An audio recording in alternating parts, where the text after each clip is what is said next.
हमारी अथॉरिटी क्या है? सिर्फ और सिर्फ वचन और ये 66 किताबें। इन 66 किताबों के अलावा कोई भी सत्य नहीं है। मनुष्य झूठे हैं।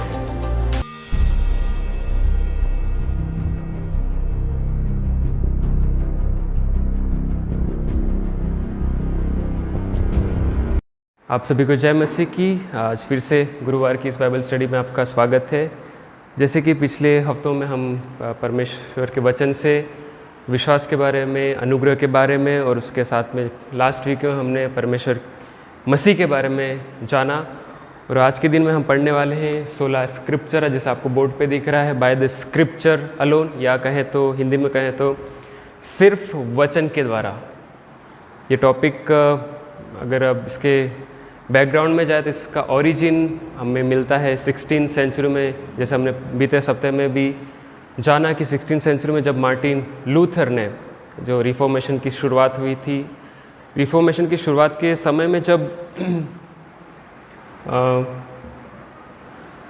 डिबेट चल रहा था 16 फीडे पे या सिर्फ विश्वास मात्र के द्वारा, तो इस डिबेट के दौरान एक सवाल उठा था कि जब डिबेट चल रही थी मार्टिन लूथर के बीच में और रोमी चर्च के बीच में, तो उस समय जब मार्टिन लूथर अपना पक्ष रख रहा था, अपने विचारों को रख रहा था और अपने पॉइंट्स को रख रहा था, तो उस समय रोमी चर्च ने एक बहुत बड़ा सवाल उठाया था मार्टिन लूथर के ऊपर, और उसके साथ में जो भी उसके सपोर्ट कर रहे थे। तो उनका ये सवाल था कि तू किस अथॉरिटी से, किस अधिकार से अपने विषयों को, अपने बिंदुओं को और अपने पॉइंट्स को रख रहा है? तू किस आधार पर और किस अथॉरिटी के साथ में ये साबित कर रहा है या कह रहा है कि तू जो कह रहा है वो सत्य है? तो जैसे कि रोमी चर्च ने एक सवाल उठाया था मार्टिन लूथर के ऊपर कि उससे पहले मैं आपको बता दूं कि जो 5 टॉपिक्स जैसे मसीह, अनुग्रह, विश्वास और परमेश्वर की महिमा प्लस सब कुछ वचन के द्वारा, या जो हम पढ़ रहे हैं 16 स्क्रिप्चर, इन सब टॉपिक में से सबसे महत्वपूर्ण टॉपिक जो रहे थे अनुग्रह and by the scripture alone. तो जब डिबेट चल रही थी विश्वास के ऊपर, तो विश्वास के इस डिबेट के दौरान ही ये सवाल उठा था कि जब क्योंकि रोमी जो चर्च थे वो मेरिट्स में विश्वास करते थे। वो विश्वास करते थे कि सिर्फ विश्वास काफ़ी नहीं है, आपको कर्म भी करने पड़ेंगे, आपको कुछ कर्म के द्वारा अनुग्रह कमाना पड़ेगा, अपनी मेरिट्स को साबित करना पड़ेगा।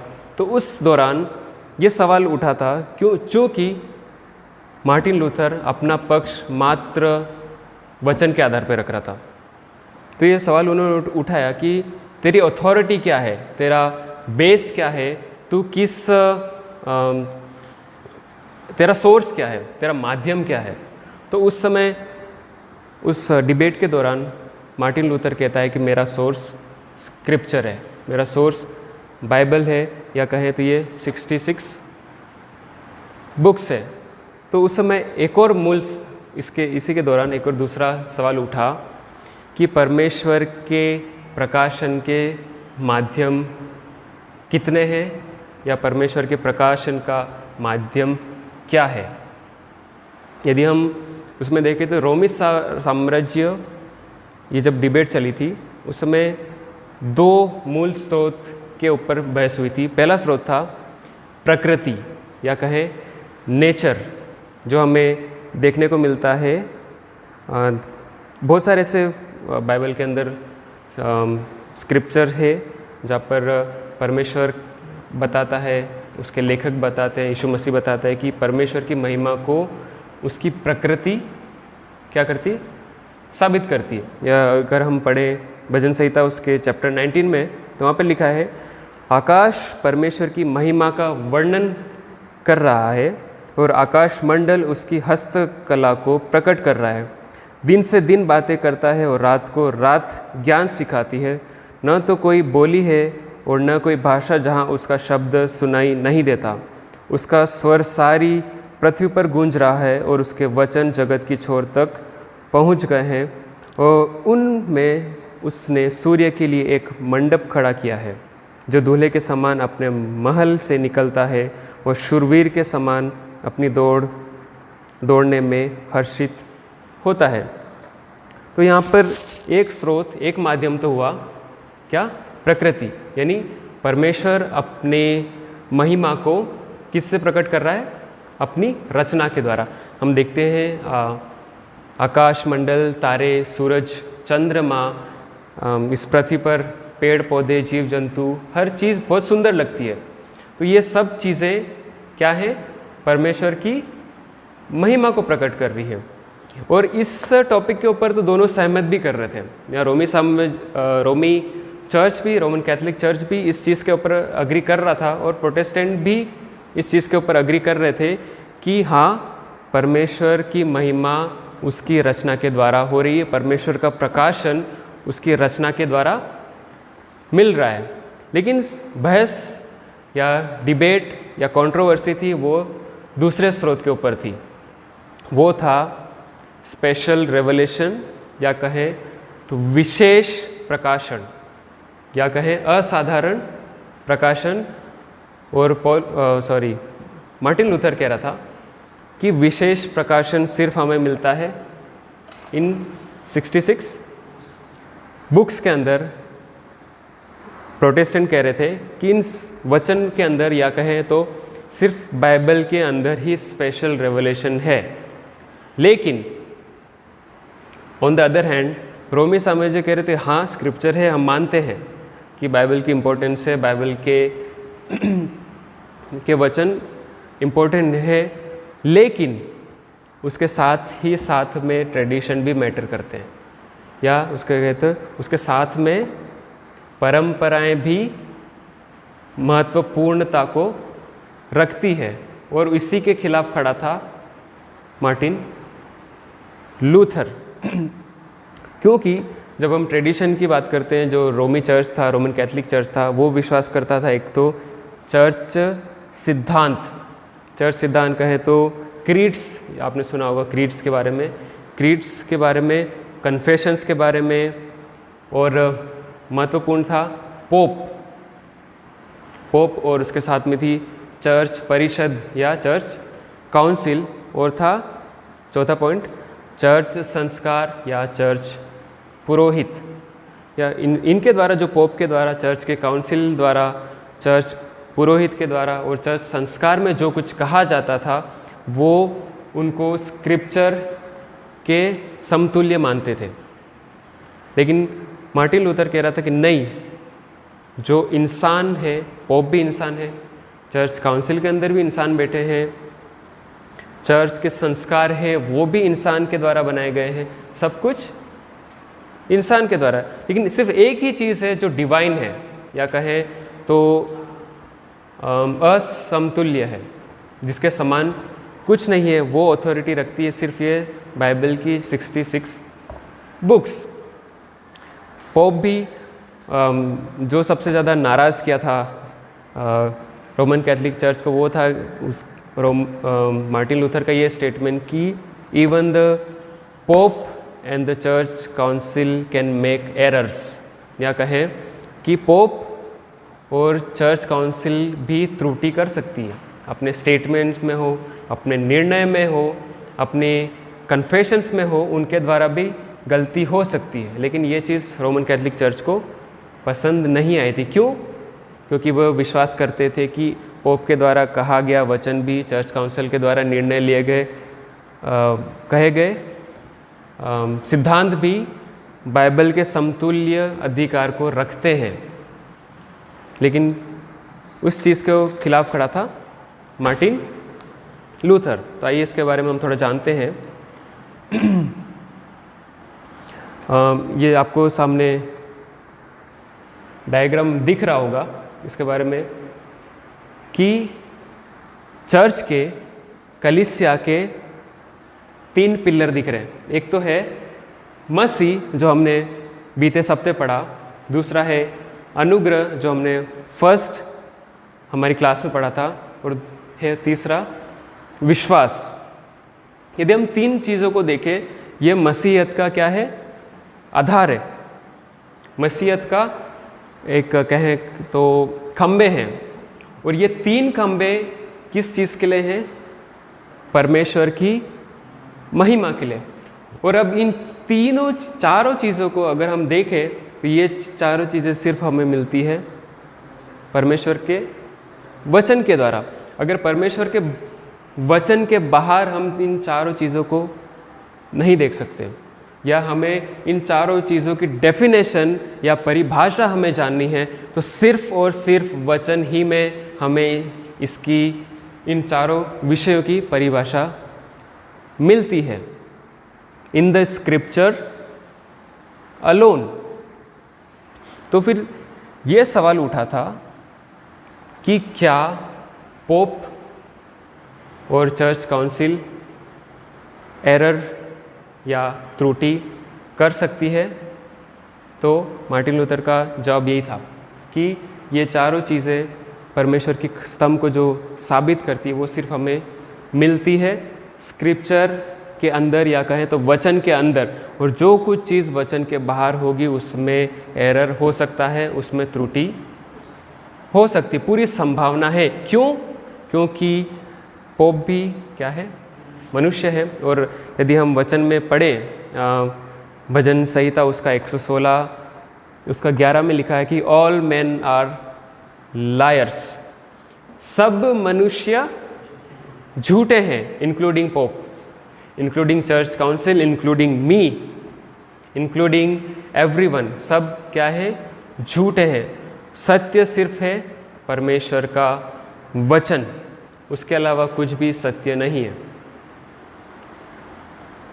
तो फिर सवाल ये उठता है, सब मनुष्य लायर्स है, सब मनुष्य झूठे हैं, सिर्फ वचन ही में हमें मसीह, अनुग्रह, विश्वास और उसकी महिमा को देखने पाते हैं, तो सिर्फ वचन में ही क्यों? वचन के बाहर क्यों नहीं? वचन के इन 66 किताबों के अलावा क्यों नहीं? क्योंकि अगर प्रोटेस्टेंट को भी देखें, प्रोटेस्टेंट के अंदर भी समय लगभग 500 साल हो चुके हैं, और 500 साल के दौरान कई क्रीड्स हैं जो प्रोटेस्टेंट में भी है। सब फॉर नाइसिन क्रीड आपने सुना होगा, उसके अलावा अपोस्टल्स क्रीड जिसे हम कहते हैं कि प्रेरितों का विश्वास वचन, और उसके अलावा एक और है मुख्य जिसे कहते हैं वेस्टमिनिस्टर कन्फेशन ऑफ फेथ। और ये चीज़ें जिसके खिलाफ मार्टिन लूथर खड़ा हुआ था, तो प्रोटेस्टेंट में भी तो है। लेकिन पॉइंट क्या है? लेकिन प्रोटेस्टेंट में या हमारे चर्च में ये है कि हम उन क्रीड्स को, उन वेस्टमिनिस्टर कन्फेशन ऑफ फेथ और जितने भी कन्फेशंस हैं उनको इनके समतुल्य नहीं मानते, क्योंकि हम उन्हें, जो भी कन्फेशंस है उन्हें भी परमेश्वर के वचन से नापते और तोलते और जांचते हैं, और अगर ज़रूरत पड़ी तो उन कन्फेशंस को बदलने के लिए भी हम ओपन हैं या खुले हुए हैं। तो क्योंकि हम, और फिर सवाल ये उठता है, मुख्य सवाल, सिर्फ वचन ही क्यों? Bye scripture alone. नेचर की हमने बात करी, अभी हमने 19 भजन संहिता 19 उसका 1 से 6 में हमने देखा। एक तो नेचर परमेश्वर की महिमा को, परमेश्वर के प्रकाशन को बता रहा है। दूसरा स्रोत हो सकता है मनुष्य, लेकिन मनुष्य रिलायबल नहीं है। क्यों? क्योंकि सिर्फ साम्स 116:11 में नहीं, पूरी बाइबल में अगर हम पढ़ेंगे तो ऑल मैन आर लायर्स के बहुत सारे मल्टीपल आपको स्क्रिप्चर्स मिल जाएंगे जिसमें बाइबल ये बताती है कि परमेश्वर ही सत्य है और मनुष्य क्या है? झूठा है, और उसका मन हमेशा झूठ को प्रकट करता है और पाप ही को उत्पन्न करता है। तो अगर हम इस पापी मन से, पापी शरीर से कुछ डिवाइन या असमतुल्य पवित्र उत्पन्न करने की कोशिश करेंगे तो वो रिलायबल या भरोसेमंद नहीं हो सकता। और तीसरा चीज़ एकमात्र रह जाती है, वो है स्क्रिप्चर, मनुष्य झूठा ठहर गया, प्रकृति वो तो कर ही रही, लेकिन स्पेशल रेवलेशन की या विशेष रेवलेशन की बात आती है तो वो सिर्फ हमें मिलता है वचन में। प्रकृति के द्वारा तो हम परमेश्वर की महिमा को जान ही रहे हैं, लेकिन परमेश्वर हमसे क्या बातें करना चाह रहा है, क्या मैसेज दे रहा है, वो हमें सिर्फ मिलता है वचन में। तो वचन, ये तो बात हुई मार्टिन लूथर की, उसके स्टैंड की। तो फिर ये पूछेंगे कि बाइबल में कहाँ लिखा है सोला स्क्रिप्चर है।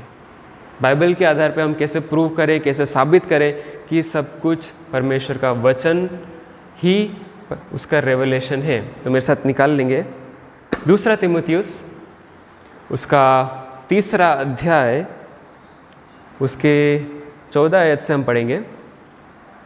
इसके वर्स बाय वर्स हम इसको देखेंगे, क्योंकि ये पूरा वर्स में अगर हम इसको निचोड़े तो हम जानने पाएंगे कि सिर्फ वचन ही है जो हर एक चीज़ के लिए काफ़ी है।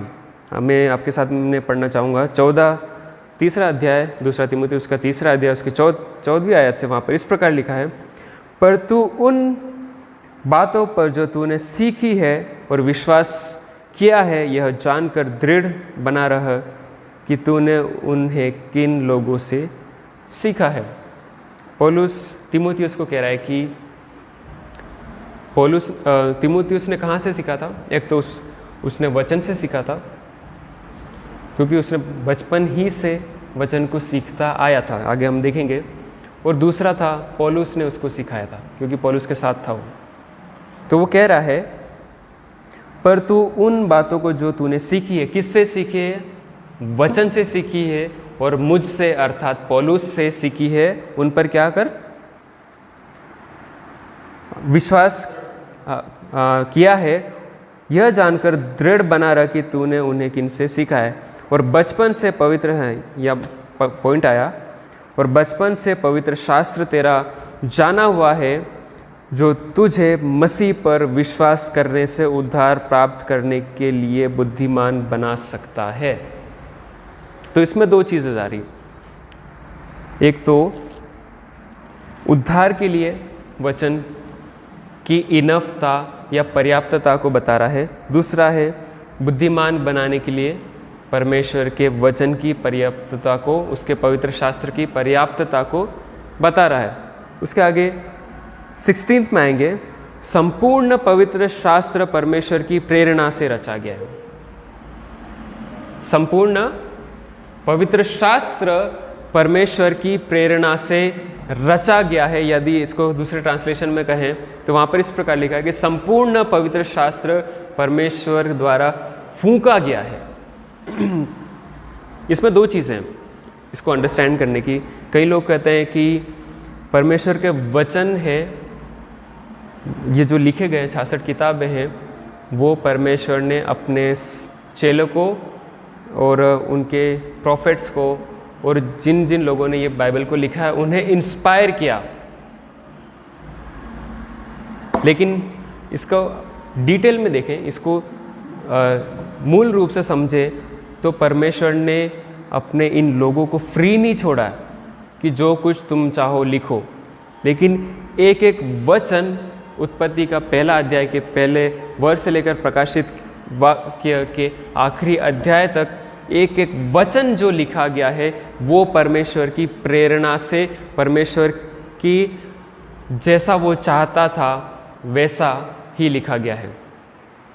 इसलिए क्योंकि अगर हम एक और वो टॉपिक को हम आज डिस्कस नहीं कर रहे, वो इनहेरेंसी ऑफ स्क्रिप्चर या परमेश्वर के वचन की अटलता, उसको फिर कभी हम देखेंगे।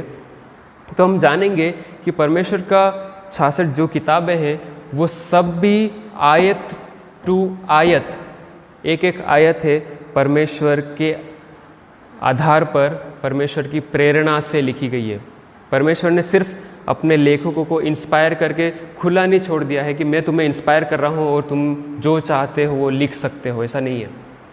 एक एक वचन परमेश्वर की इच्छा, अगर उसको परफेक्टली कहें तो इच्छा के आधार पर लिखा गया है। और उसे स्ट्रेट कहें तो जो कुछ परमेश्वर का वचन में लिखा गया है वो परमेश्वर ही कह रहा है। डायरेक्टली कहें तो। आगे हम देखेंगे 16 में जैसे हमने पढ़ा, संपूर्ण पवित्र शास्त्र परमेश्वर द्वारा फूंका गया है जो उपदेश देने, समझाने, सुधारने, धर्म की शिक्षा के लिए लाभदायक है। यहाँ कितनी चीज़ें आ गई? एक तो आ गया उपदेश देने के लिए काफ़ी है परमेश्वर का किताब, ये 66 किताबें परमेश्वर के उपदेश देने के लिए काफ़ी हैं।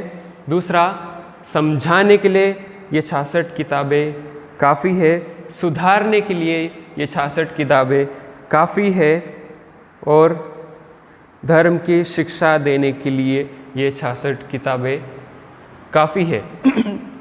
इसका मतलब क्या हुआ? हमें इन 66 किताबों के अलावा किसी और एक्स्ट्रा रेवलेशन की, एक्स्ट्रा प्रकाशन की ज़रूरत नहीं है पवित्रता में। आगे लिखा है, ताकि परमेश्वर का जन सिद्ध बन जाए और हर एक भले काम के लिए तत्पर हो जाए। यानी हमें सिद्ध बनाने के लिए हमें इन 66 किताबों के अलावा किसी और एक्स्ट्रा रेवलेशन की, प्रकाशन की, किसी और माध्यम की, किसी और स्रोत की ज़रूरत कतई नहीं है, बिल्कुल नहीं है। ये 66 किताबें हमें किस चीज़ के लिए? विश्वास के लिए, उद्धार के लिए, उपदेश के लिए, समझाने के लिए, सुधारने के लिए, धर्म की शिक्षा देने के लिए और सिद्ध बनाने के लिए काफ़ी है। तो हमें किसी और चीज़ की, किसी और प्रकाशन की, किसी और रेवलेशन की ज़रूरत क्यों है? क्यों है? क्या नहीं है? क्योंकि आज के ज़माने में अगर मॉडर्न चर्चेस में, स्पेशली कैरिज्मेटिक चर्चेस की जब हम बात करें, तो इस वचन को तो उन्होंने अवेयर दिया है साइड में। वो ये कहते हैं स्टेज पे खड़े होके कि मुझे परमेश्वर ने ये कहा, मुझसे परमेश्वर ने बात करी, मुझे परमेश्वर ने ये बताया, मेरी परमेश्वर से बात हुई। सब के सब झूठे हैं, सब झूठे हैं। क्यों? क्योंकि परमेश्वर का वचन यहाँ लिख दिया गया। अगर ये कहे कि मैंने परमेश्वर के वचन से सीखा, या परमेश्वर के वचन के द्वारा परमेश्वर ने मुझसे ये बातें कही, तो ठीक है। क्यों? क्योंकि वचन के आधार पर है, क्योंकि वचन के द्वारा परमेश्वर ने बात करी है। लेकिन कोई ये कहे कि ये तो साइड में रख दिया, परमेश्वर मुझसे डायरेक्ट कनेक्शन है मेरा, परमेश्वर के साथ में मेरा डायरेक्ट बातचीत होती, तो वो झूठा है। क्यों? क्योंकि हर एक चीज़ के लिए ये 66 किताबें, ये बाइबल पर्याप्त है। आगे अगर हम चौथे अध्याय में भी जाएंगे, परमेश्वर और मसीह यीशु को गवाह करके जो जीवितों और मरे हुओं का न्याय करेगा, और उसके प्रकट होने और राज्य की सुधि दिलाकर मैं तुझे आदेश देता हूँ। यहाँ पे ध्यान से सुनना। पौलुस कौन आदेश दे रहा है? पौलुस आदेश दे रहा है तिमोथियुस को। क्या आदेश दे रहा है? तो वचन का प्रचार कर। ये बहुत इंटरेस्टिंग चीज़ है। तू किसका प्रचार कर? वचन का प्रचार कर। सिर्फ और सिर्फ वचन का प्रचार कर। मैं इंटरेस्टिंग इसलिए कह रहा हूँ, मेरे साथ निकाल ले एक बार गलातियों उसका पहला अध्याय, उसका 11 और 12 वचन। गलातियों पहला अध्याय, उसका 11 और 12 वचन, जहाँ पर इस प्रकार लिखा है, हे भाइयों, मैं तुम्हें बताए देता हूँ कि जो सुसमाचार मैंने सुनाया है वह मनुष्य का नहीं, क्योंकि वह मुझे मनुष्य की ओर से नहीं पहुँचा और न मुझे सिखाया गया, पर यीशु मसीह के प्रकाशन से मिला। यदि इसको इंग्लिश बाइबल में पढ़े, ये पौलुस यहाँ ये कॉन्टेक्स्ट उसका ये है कि यीशु मसीह ने उससे डायरेक्ट रेवलेशन दिया पौलुस को। यीशु मसीह ने पौलुस से सीधे सीधे बात की, क्योंकि जो एनकाउंटर हुआ था पौलुस का यीशु मसीह के साथ में, वो आपको जानती है कि यीशु मसीह बादलों को छा दिया पौलुस के आसपास और उससे क्या किया? सीधे बात करी। और जो कुछ पौलुस इन्हें पत्रियों में लिखा था वो पूरी अथॉरिटी के साथ कहता था कि यीशु मसीह उससे सीधा वचन से, डायरेक्ट रेवलेशन से बात करके उसे वचनों को बता रहा है या सिखा रहा है। इसी कारण ये पौलुस के सारे जो पत्रियां हैं वो हम इन कैनन में 66 बुक्स में पूरी अथॉरिटेटिव मानते हैं। इंटरेस्टिंग चीज़ इसलिए मैं कह रहा हूँ, एक तरफ तो पौलुस कह रहा है कि मुझे यीशु मसीह से डायरेक्ट रेवलेशन, ये प्रकाशन मिले हैं, और दूसरी तरफ पौलुस तीमुथियुस को कह रहा है कि तू वचन का प्रचार कर। वो चाहता तो तीमुथियुस को कह सकता था कि यीशु मसीह तुझसे डायरेक्ट रेवलेशन देगा, डायरेक्ट प्रकाशन देगा, लेकिन उससे वो नहीं कह रहा है। ये तो अभी तक तो कैनन खत्म भी नहीं हुए थे, परमेश्वर का वचन पूर्ण रूप से क्लोज भी नहीं हुआ था। उस समय पौलुस जो यीशु मसीह से डायरेक्ट रेवलेशन लेता था, वो आज्ञा दे रहा है तीमुथियुस को कि वचन का प्रचार कर। और आगे लिखता है, समय और असमय तैयार रह, सब प्रकार की सहनशीलता और शिक्षा के साथ। अभी थोड़ी देर पहले हमने देखा 16 और 17 में उलाह ना दे और डांट और समझा। कहाँ से समझा? वचन से। कहाँ से प्रचार कर? वचन से। कहाँ से उलाह ना दे? वचन से। और कहाँ से डांट? तो वचन से। इंटरेस्टिंग है ना? इजीली अगर पौलुस चाहता तो तीमुथियुस को भी कह सकता था कि दुआ में लगा रहे, परमेश्वर यीशु मसीह तुझसे बातें करेगा, और जो कुछ यीशु मसीह तुझसे बातें करेगा वो तू लोगों को भी सिखाना। क्यों? क्योंकि तीमुथियुस क्या कर रहा था उस समय जब ये पत्र लिखा गया? तीमुथियुस इफिसियों की कलीसिया में, इफिसियों की कलीसिया की अगुवाई कर रहा था, उस समय लिखा गया था। तो अगर पौलुस चाहता तो कह सकता था कि जब तू इफिसियों की कलीसिया की अगुवाई कर रहा है तो यीशु मसीह तुझसे बात करेगा और तू उन्हें वो सिखाना। लेकिन अगर 12 से 14, जैसे 14 से हमने पढ़ा, तो तू धर्मशास्त्र को बचपन से ही सीखता आया है, उन पर बना रहे और वचन का प्रचार कर। कौन सा वचन? एक तो जो है पवित्र शास्त्र वाला, और दूसरा जो पौलुस ने तीमुथियुस को सिखाया था। हालेलुया। आगे हम देखेंगे, क्योंकि ऐसा समय आएगा जब लोग खरा उपदेश न सह सकेंगे, पर कानों की खुजली के कारण अपनी अभिलाषाओं के अनुसार अपने लिए बहुत से उपदेशक बटोर लेंगे। ये वही हो रहा है आज के, हम जब, मैं माइनॉरिटी की बात नहीं कर रहा, मैं मेजॉरिटी की बात कर रहा हूँ। अगर majority of the churches, modern churches अगर देखें तो हर कोई प्रोफेट बना फिर रहा है, हर किसी को सीधे रेवलेशन चाहिए। इसकी ज़रूरत नहीं पड़ती, इसको तो साइड में अवेयर दिया है। 66 बुक की किताबें क्या है? हम तो सीधा परमेश्वर से, सीधा यीशु मसीह से बात करेंगे और वही हम सिखाएंगे। लेकिन पौलुस और बाइबल हमें ये नहीं सिखाती। बाइबल हमें ये सिखाती है कि सब कुछ वचन में है, सब कुछ वचन के द्वारा है। हर एक चीज़, अगर हम एक वर्स, दूसरा पत्रस उसका पहला अध्याय उसका 3 वचन मैं पढ़ना चाहूँगा आपके सामने।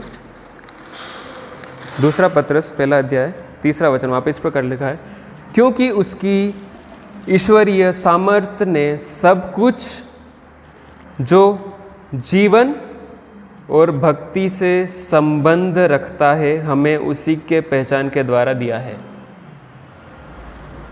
क्या दिया है?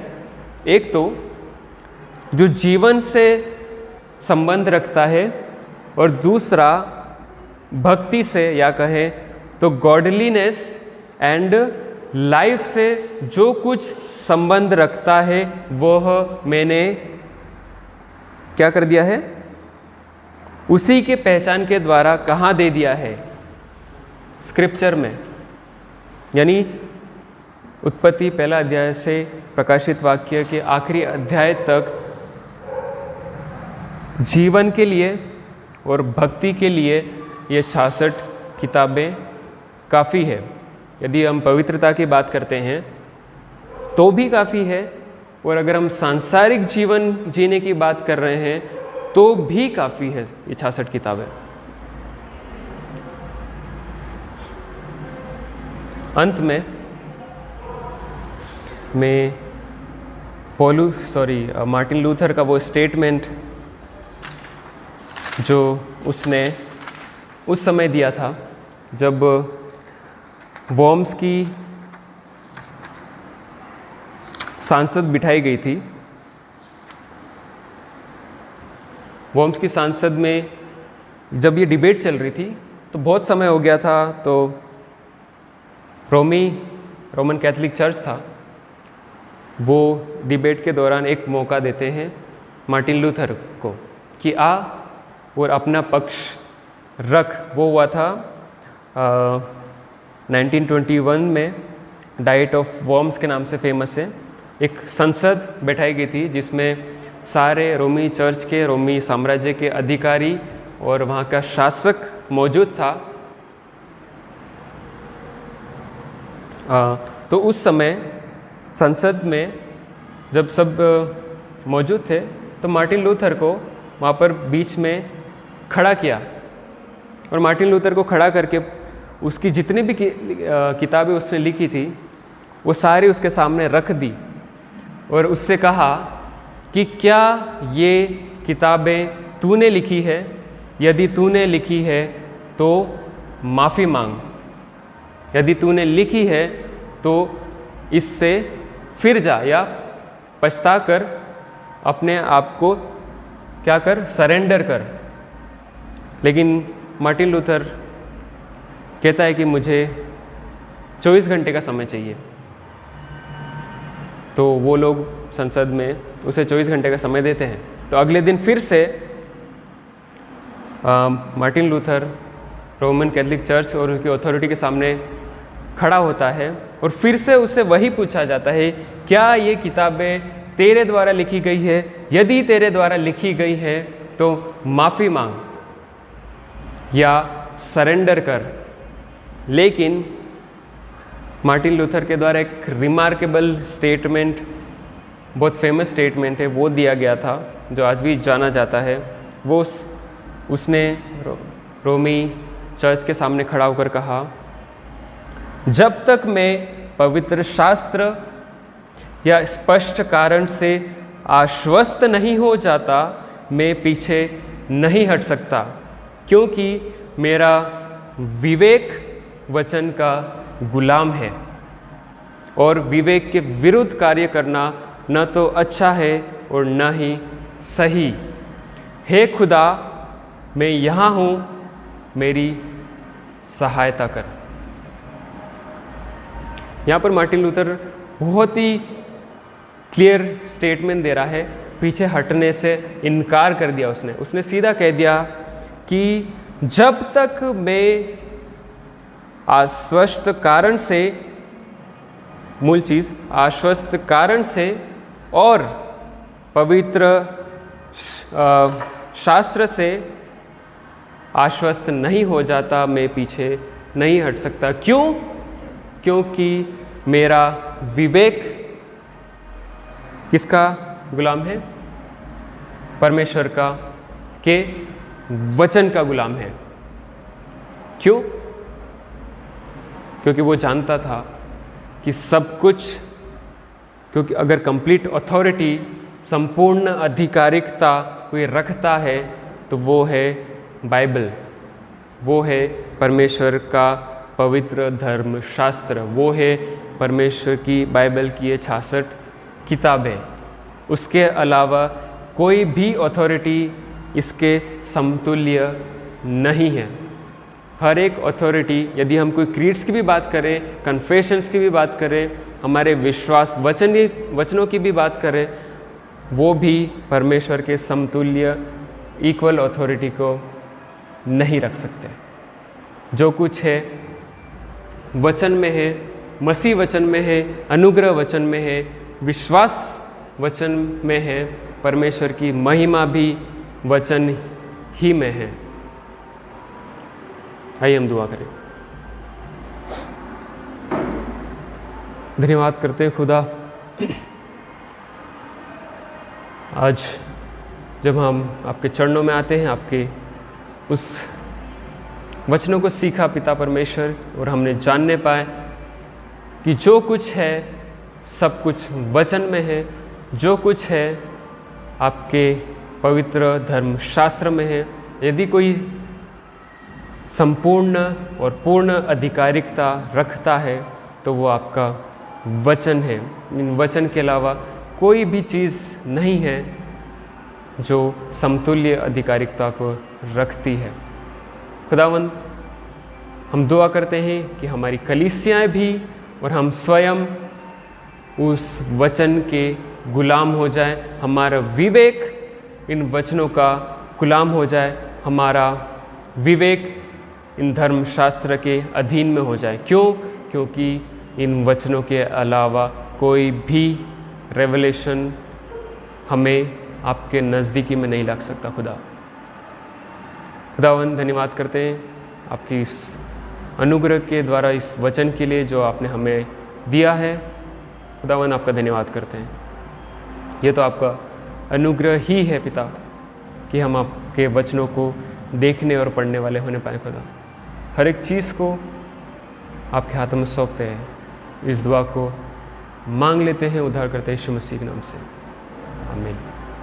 होप कि आप इस सब टॉपिक को समझने पाए। यदि आप इस बाइबल स्टडी से फिर से जुड़ना चाहते हैं तो प्रत्येक गुरुवार को हम ठीकरिया में भाई रोहित के घर पे, उनके हॉल में ये गुरुवारी बाइबल स्टडी करते हैं। यदि आप हमसे जुड़ना चाहते हैं तो हर वीक आप हमसे जुड़ सकते हैं और परमेश्वर के वचनों को सीख सकते हैं। आप सभी का फिर से धन्यवाद।